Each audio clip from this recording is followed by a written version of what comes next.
Good morning, everybody. Welcome to another one take of the Smoking Tire. You guys have been really enthusiastic about getting cars on Wheelwell and sending me links, and I really appreciate that.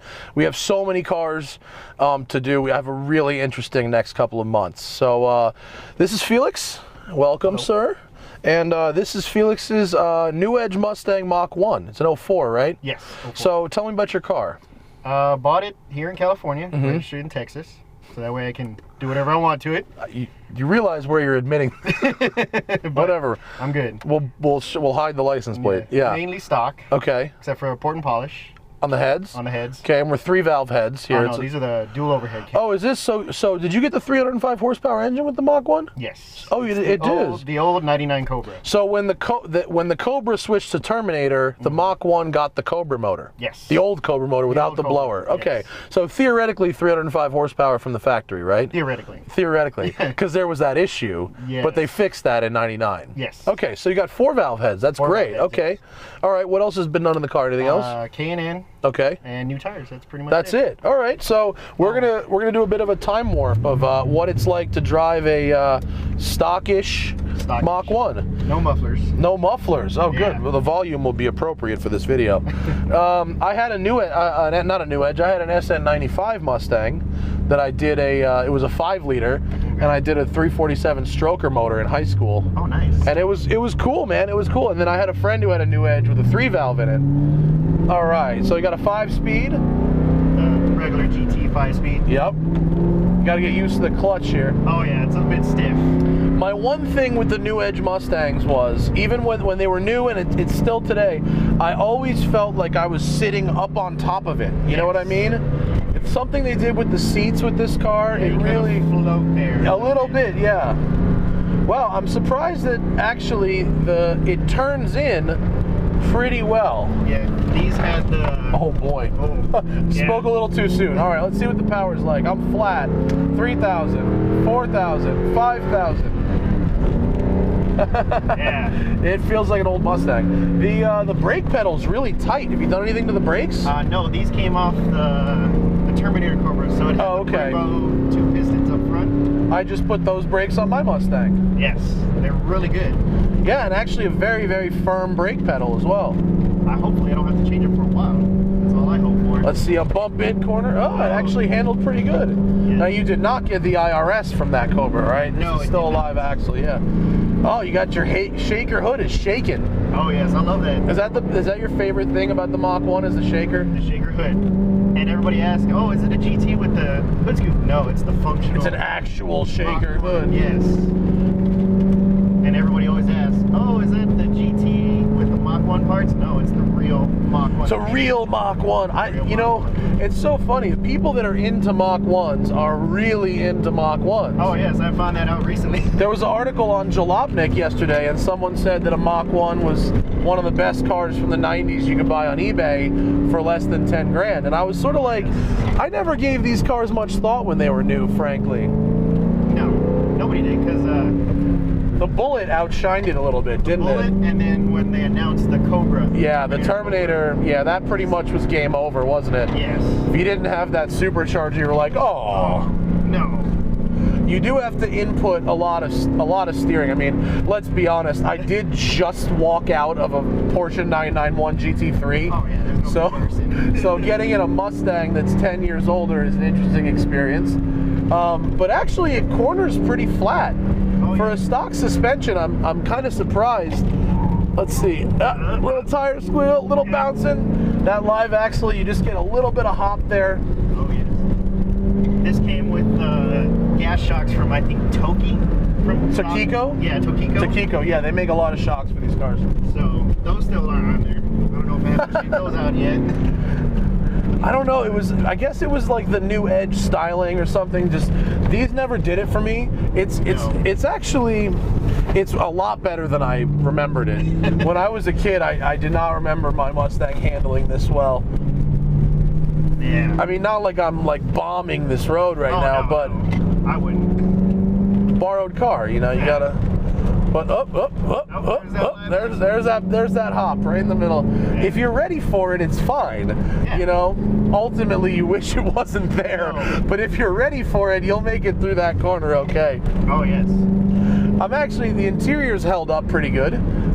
Even though 97,000 miles so far. yeah, I mean, even though they're cheap plastic, they tend to last. Yes. That was the one thing too. Everybody kicks about the interior. It's like, oh, it's the same one from the 95. I'm like, so? Yeah, that's okay. It's okay. I do prefer the styling of the 95.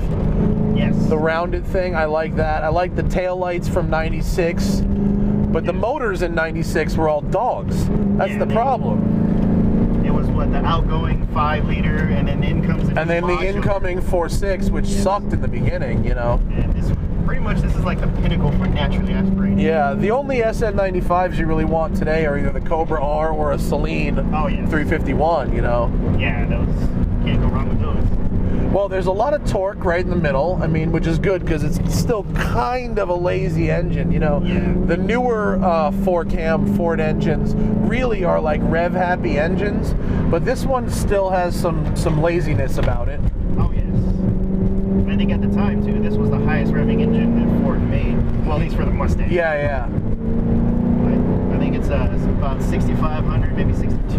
And what do you think this car weighs? What does this thing weigh? About 32-ish. It's pretty light, actually. And I got some 10-inch subs in the back, too. Ah, yes. Mo base. Yes. It's easy to heel toe. It's easy to rev match. The clutch is really forgiving. Oh, yeah. I love this clutch. Ford clutches are decent. Actually, the 2015 GT I just reviewed has a weird clutch. It's got like no clutch feel. Oh, really? It's weird. Yeah. It grabs all right, but it's got a weird feel. You can't really tell through your foot when it's grabbing. This one you can. Yeah. It's about midway-ish.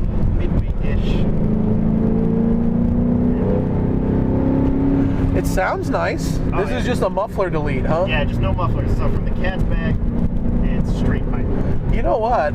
Is it really loud outside the car? Because it's not so bad in here. It actually is really loud. Is it? Yeah. I think I might rather have this setup than an aftermarket catback. I feel like you don't get any drone here. And you might get drone if you had an aftermarket catback, right? I did drive from San Diego last night, and I've driven it from Texas to here when I registered it. Yeah. Let's see how it U-turns. Not great. You could use a short shifter. Yes. That's one thing that these Mustangs are really. See, those of you who just watched our GT3 video recently will notice that the turning radius of that GT3, even with wider wheels and tires, was better than the turning radius of this, because that has rear wheel steer. Oh, okay. So let's wind it out for a second. Well, it's a bit of a screamer at the top of the power band, isn't it? Oh, yes. It feels lazy in the mid-range, and then when you get it up high, it's a little happier. It loves the 4,000 range, this motor. Interesting. So, I mean, I do like it. I love it. Well, what is a car like this worth right now? 10, 12 grand or more? Around there, yeah. That's about rough ballpark. I mean, look. I got it for about 14-ish. Okay, but a little while ago, yeah, right? A little while ago. Yeah. I mean, it's a bunch of engine for the money, for sure. And actually, you know, the chassis does feel like you can get something out of it. You know, it's stock, and it's actually it's competent. But I imagine, that was a big bump. Yeah. I'd imagine if you did some dampers and some springs, even just from Ford Racing and some sway bars, you could make this thing handle really good. Really better. I'm not too sure what kind of springs they put on it. I know they're a little bit lower than the stock GT, but not much. Yeah, the Ford Racing stuff is mild. That's good stuff. It's not bad. I have to shuffle steer it a little bit because you have to do a lot of steering inputs. Like right here, I'm gonna have to do a bunch. Wide. That's more than 90 degrees with the wheel to get through there. Wrong gear. Wind it out. Oh, it burbles a little when it comes down off compression.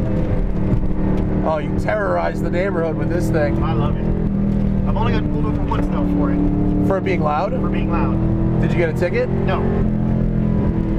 Wow, this motor, when you keep it, See, I was kind of cruising in third gear before at like 3,000 to 5,000. If you keep it in second at like 5,000 to 6,000, it's a bit of a screamer. It completely changes the character of the motor, doesn't it? Oh yes, it does. That's wild. You really got to rev the shit out of this engine. It's not to make power because it's got good torque, but it's to just kind of keep it fun. Yeah, it gets way more lively at the top of the power band. And it loses that, like I talk about inherent losses, like when I drive LS engines, yes. They feel like they have their own losses built into them. Like they make power, but they feel like they're dragging themselves sometimes. And that's what this feels like from like 2,000 to 4,000 RPM, but above 4, look at that. It peps up. Look at that. Oh yeah. There we go. There's the squeal. What kind of tires are these? They're the BF Goodrich G-Force Sport. Oh, how do you like them? I like them. I had them on my other Mustang. I've had good experiences with BF Goodrich tires. I like the Sport Comp 2s. Yes, these are the Sport Comp 2s. Oh, is it? Oh, okay, yeah. Cool. Yeah. They're good because they're pretty sticky and they have really good life. Oh, yeah. We race lemons on those tires and we do a whole race on one set. That's not bad. Yeah. There is a lot of steering input required though. To go around hairpins is, more than 90 degrees, possibly 180 degrees of steering. So a lot of shuffle steering going on. I don't know if you can actually change the ratio. I am not too sure. I don't think so. Well, in my Mustang, I changed the rack, which gives you better valving, so you have more steering feel, but the ratios are the same. Yeah, dude. I guess that's part of the inherent Mustang charm. Yes. Well, maybe they want to make it more forgiving on center for the drag racers. Yes. I don't know. I don't want to. But I do have to say I'm surprised. I took on this car really not knowing what to expect, just remembering from my childhood. Way back when. Yeah, because it's been so long. Yes. But this was the car in my high school days, so I was like, yeah, I really want one of those. yeah, no, it's when in my high school everyone had Fox bodies, but my mom said I had to get a car with airbags. Oh. So that's how I ended up with a 95. But what I really wanted was a notchback, which is what I have now. Notchbacks are pretty good. I love my notchback. Yeah. It's hard to shift quickly. There's just physically a lot of motion. It's a long throw, yeah. I think that's short shifter. That's an easy one. They're like $200. You can install it yourself. Pop it in there. Yeah, they're easy. I'm the worst wrench on the planet, and I installed my own short shifter. So if I can do it, you can do it. Need to get on that. I know. No, it's in my Mustang. Oh, yours. You gotta get on. Yeah. Sorry. Early in the morning, my brain isn't quite working yet. Actually, I know they tried to do this detailing on the gauges. I can't read that for shit. Can you read that? At times, no. The gauges are really hard to read. Yeah, that was the 70s or 69 Oh throwback. Man, I hate when the throwback goes wrong. Yeah. Lincoln had a throwback go wrong recently. Oh, really? They tried to do the horizontal gauges. Oh, it went so badly. Yeah. But these are like small, and they tried to do like a vintage font, but they're impossible to read. Yeah. I have no idea what speed I'm going. But I'll be honest, I'm impressed. Thank you. I'm impressed. People tend to misinterpret this. I think this is actually, I wouldn't want one necessarily like this, but I think that I'm surprised at how good of a platform this probably could be. Oh yes. I think if you like the styling of it, you could do well with one of these cars for not much money, right? Not much. Yeah. It's pretty much a bolt-on like yours. Thanks a lot, man. Felix, Very much. Check out Felix's car on Wheelwell if you want to see the specific parts he used on the car. Check out my cars on Wheelwell while you're over there. I've got a lot of information about my own cars that you guys ask for all the time. And we will see you next time on The Smoking Tire. Oh, it's got this. Yeah, the somewhat. Why did they still do this for this? They were doing this like into the 04. Like that's crazy. It's like what? No. Mine has this dumb release thing, and I can't believe they still did it into 04. Ugh.